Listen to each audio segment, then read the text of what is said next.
नमस्कार दोस्तों, स्वागत करता हूं मैं आपका आपके YouTube channel Dilip Singh academy पे। आज हम बात करेंगे ट्रेन मैनेजर यानी गुड्स गार्ड की जॉब प्रोफाइल के बारे में। पूरा डिटेल में जानेंगे कि इसकी सैलरी कितनी होती है, जॉब प्रोफाइल क्या है, वर्क क्या है, कितने आवर ड्यूटी करना पड़ता है, ये बनने के लिए क्या एलिजिबिलिटी होता है, क्या कौन से एग्जाम देना पड़ता है, पूरी डिटेल में जानेंगे। चलिए शुरू करते हैं। सबसे हम पहले बात करेंगे इसके लिए एलिजिबिलिटी क्या होती है और कौन से एग्जाम होता है। तो एलिजिबिलिटी आपको सिंपल ग्रेजुएशन होना चाहिए, बीए, बीकॉम, बीएससी, कोई भी सिंपल ग्रेजुएशन हो। इसके लिए अलग से कोई भी स्पेशल रिक्वायरमेंट नहीं होती। अगर आप ग्रेजुएशन किए हैं तो एनटीपीसी नाम से रेलवे में एक वैकेंसी निकलती है, उसको आप फिल करेंगे। उसके बाद से आपको आपका एग्जाम होगा। एग्जाम दो होता है, प्री और मेंस। तो सबसे पहले प्री होगा। प्री में आपको 30 क्वेश्चन मैथ, 30 क्वेश्चन रीजनिंग और 40 क्वेश्चन जीके का आता है, जो सिंपल रहता है, बहुत हार्ड नहीं होता। और उसके बाद से अगर आप एग्जाम में बैठते हैं और एग्जाम में आप अच्छा परफॉर्म करते हैं और प्री में सिलेक्ट हो जाते हैं तो आपको मेंस के लिए बुलाया जाएगा। मेंस में 35 क्वेश्चन मैथ, 35 क्वेश्चन रीजनिंग और 50 क्वेश्चन जीके का होता है।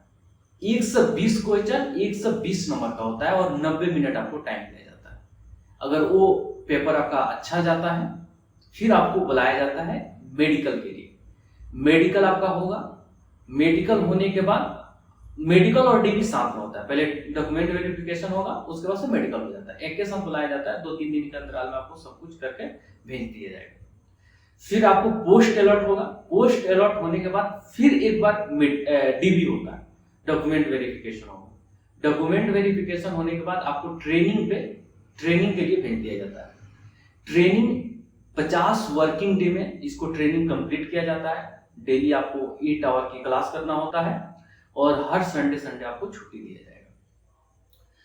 फिर आपको ट्रेनिंग जैसे ही कंप्लीट होगा, ट्रेनिंग कंप्लीट होता है तो लास्ट में एक एग्जाम होता है जो भी आपको ट्रेनिंग में सिखाया गया है उसके लिए।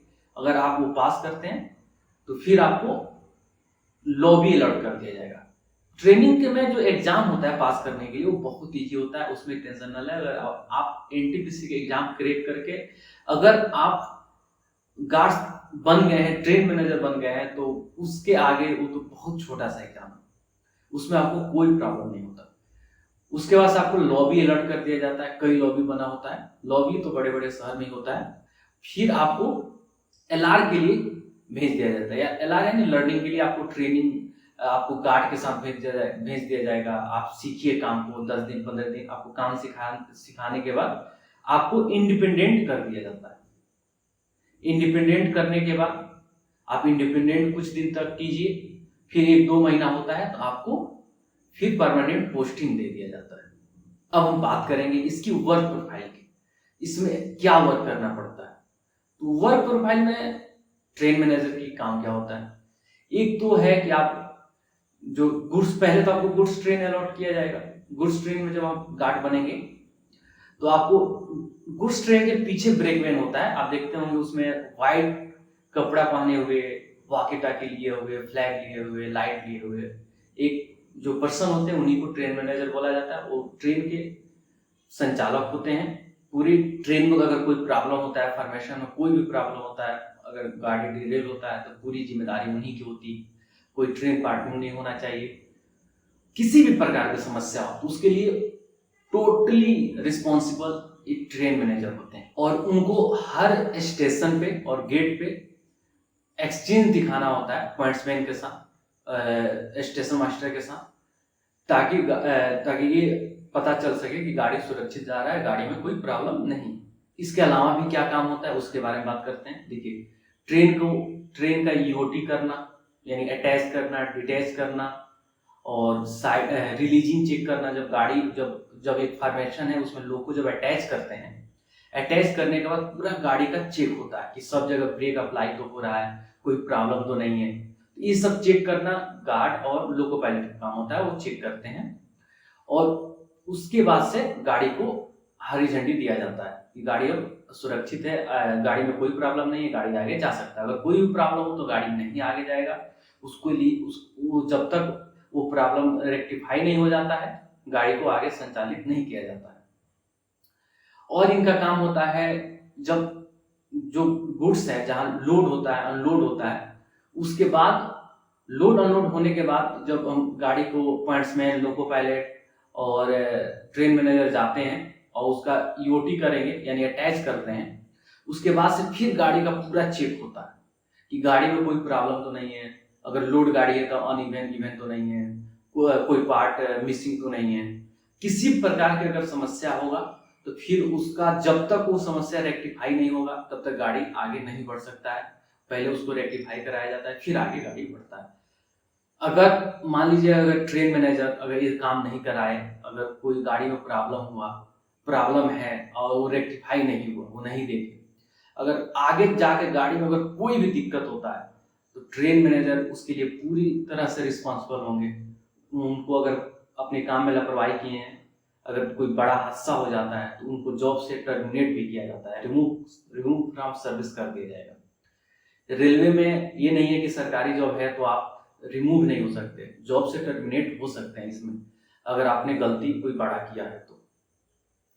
उसके बाद हम बात करते हैं इसकी कितने आवर की ड्यूटी होती है। इसमें ड्यूटी तो इसमें रोस्टर नहीं चलता, पर डे फिक्स नहीं होता। इसमें 14 दिन में 14 डे में आपको 1 से 4 घंटा ड्यूटी करना होता है। 1 से 4 घंटा ड्यूटी करना होता है। अगर इससे ज्यादा अगर आप करते हैं तो ओटी उसमें बनता है। ठीक है, आपको नॉर्थ साइड में जो है उसमें तो क्या होता है कि आपको 1 से 4 घंटा ही करना पड़ता है, कोई ज्यादा वहाँ ओटी का सिस्टम नहीं है, ओटी नहीं चलता है क्योंकि नॉर्थ साइड में बहुत कम ही स्टेट है जहाँ पे साइडिंग कम है। और साउथ में अगर वही आ जाएंगे तो यहाँ पे साइडिंग बहुत ज्यादा है। साइडिंग यानी जहाँ ट्रेन का लोड अनलोड होता है, तो इसके वजह से यहाँ पे ट्रेन मैनेजर का काम बहुत ज्यादा बढ़ जाता है। तो आपको 1 से 4 घंटा ही ड्यूटी नहीं करना पड़ता है, आपको इससे बहुत ही ज्यादा ड्यूटी करना पड़ता है।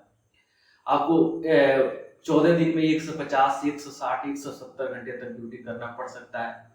उसमें क्योंकि आप जब तक रिलीवर मांगेंगे, अगर जब तक आपका गार्ड कंट्रोलर रिलीवर आपको नहीं भेजता तब तक आप गाड़ी नहीं छोड़ सकते, भले आपकी ड्यूटी 30 घंटे से लगातार क्यों न कर रहे हैं।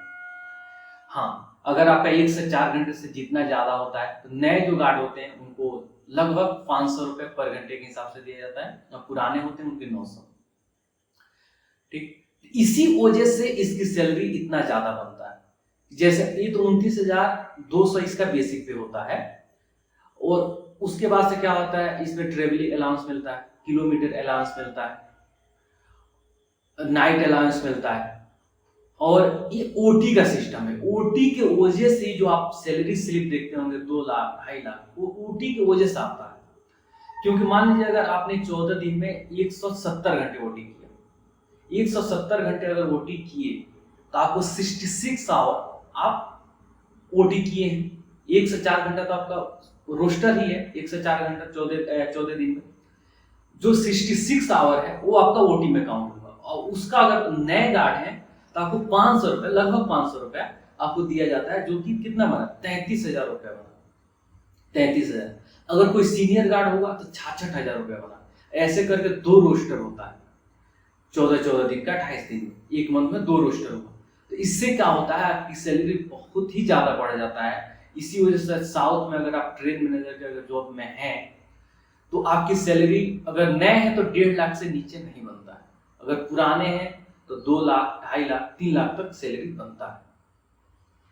उसके बाद से हम बात करें इसमें प्रमोशन क्या है, प्रमोशन कैसा होता है। तो साउथ में है प्रमोशन आपको 10 साल में पैसेंजर में भेजा जाता है, यानी पहले तो आपको 28 ग्रेड पे बुलाया जाता है, फिर आपको 4 से 5 साल में आप 42 ग्रेड पे हो जाते हैं, सीनियर गार्ड हो जाते हैं। लेकिन इसमें 42 ग्रेड पे से ऊपर प्रमोशन नहीं होता। उसमें आपका क्या होगा, गुड्स से आपको पैसेंजर में भेजा जाएगा, फिर पैसेंजर से एक्सप्रेस में भेजा जाएगा, एक्सप्रेस से सुपर फास्ट में भेजा जाएगा। जितने जैसे एक्सपीरियंस होता जाएगा वैसे वैसे अच्छी अच्छी ट्रेन में भेजा जाएगा। राजधानी में भी जैसे बहुत ज्यादा एक्सपीरियंस हो गया था, राजधानी में भेजा जाएगा, वंदे भारत में भेजा जाएगा, इस तरह की ट्रेन में भेजा जाता है। ये आपके एक्सपीरियंस पे होता है, बेसिक पे बढ़ता रहेगा, बेसिक पे में कोई दिक्कत नहीं है, बेसिक पे बढ़ता रहेगा, लेकिन आपका ग्रेड पे जो है 42 से ऊपर नहीं हो सकता। अब बात कर लेते हैं फैसिलिटी क्या मिलती है। फैसिलिटी देखिए, आपको घर आने जाने के टिकट के लिए पास मिलेगा, मेडिकल की सुविधा मिलेगी, और आपको क्वार्टर में दिया जाएगा। इस जॉब की हम बात कर लेते हैं लास्ट में, मेरिट और डिमेरिट क्या है। इस जॉब में पहले मेरिट की बात करते हैं। अगर आप पैसा कमाना चाहते हैं, इसमें बहुत ज्यादा पैसा है। इतना वाइट मनी आपको किसी भी जॉब में, सेंट्रल के जॉब में नहीं दिया जाता। रेलवे में सबसे ज्यादा वेतन पाने वाले अगर कोई पोस्ट है, सबसे ज्यादा किसी को अगर वेतन मिलता है तो ट्रेन मैनेजर की मिलता है। उतना सैलरी उनके बड़े बड़े अधिकारियों तक को भी सैलरी इतना नहीं मिलता है जितना ट्रेन मैनेजर की सैलरी बनती है। और इसमें आपको बहुत फिजिकल काम नहीं होता, मतलब फिजिकली बहुत मेंटली काम नहीं होता, बहुत प्रेशर आपको नहीं रहेगा। आप बहुत एकदम फ्री होके काम कर सकते हैं। जैसे स्टेशन मास्टर का अगर आपको पोस्ट है तो बहुत फोन आता है, फिर सब देखना, भाग भाग के काम करना, है ना, बहुत परेशानी होती है। उस तरह से इसमें परेशानी नहीं है, आराम का काम है। लेकिन इसमें दिक्कत यह है कि आपको 30-30 घंटे, 40-40 घंटे तक लगातार ड्यूटी करना पड़ सका और पड़ता। हम जहाँ साउथ सेंट्रल रेलवे में है, यहाँ पे काम होता, यहाँ पे बहुत ज्यादा काम है। यहाँ 30-30 घंटे जो ट्रेन मैनेजर है उनको ड्यूटी करना पड़ता है। हाँ, ये भी बात है कि उसका पैसा मिलता है, सैलरी बहुत ज्यादा हाई हो जाता है, जिसकी वजह से इसमें डिमेरिट क्या है। डिमेरिट इसमें ये है कि आपको एक बार जब लॉबी से आप निकलेंगे तो आपको 48 आवर या उससे ज्यादा आपको बाहर रहना पड़ता है। फिर बाद ही 48 आवर के बाद ही आप हेडक्वार्टर पहुंचेंगे और आपको जहां भी जाएंगे वहां रनिंग रूम में रहना पड़ेगा, वहां का खाना खाना पड़ेगा, कैंटीन का खाना वैसे ठीक रहता है, लेकिन अब आप भी जानते हैं कि कैंटीन उतना हेल्थ के लिए उतना अच्छा खाना नहीं बना पाएगा। जैसे कैंटीन का खाना अच्छा रहता है लेकिन उतना भी सही नहीं रहता कि आपकी हेल्थ बहुत अच्छी रहे, उससे हेल्थ खराब होने की डर रहता है और फिर आप फैमिली के साथ नहीं रह पाते हैं। जॉब इसकी बहुत ही हैक्टिक है। आपको 2 बजे रात में भी आपको कॉल करके बुलाया जा सकता है। आपको 2 घंटे पहले फोन करके बोला जाएगा कि ठीक है आप लॉबी में आ जाइए, रिपोर्ट कीजिए। रात में 2 बजे भी फोन किया जा सकता है। जब भी फोन आए आपको जाना पड़ता है। हमेशा 24 घंटे आपको रेडी रहना पड़ता है ड्यूटी पे जाने के लिए। आपको जब भी रेस्ट दिया जाएगा तो 8 आवर के बाद ही बुलाया जाएगा, लेकिन 8 आवर के बाद कभी भी बुलाया जा सकता है। वो 2 बजे रात हो, 3 बजे रात हो। तो ये सब इसकी डिमेरिट है। बाकी सब, अगर आप पैसा अच्छा कमाना चाहते हैं, पैसे पे अगर आपका ज्यादा फोकस है तो आप ये पोस्ट रेलवे का चुन सकते हैं। इसमें पैसा है, सबसे ज्यादा पैसा मिलता है। ठीक है, इससे रिलेटेड आपको कोई भी जानकारी लेना हो तो आप हमसे कमेंट में पूछें, और कोई भी दिक्कत हो तो उसके लिए आप कमेंट जरूर करें और हमारे चैनल को सब्सक्राइब करें ऐसे ही इंफॉर्मेटिव वीडियो देखने के लिए। नमस्कार।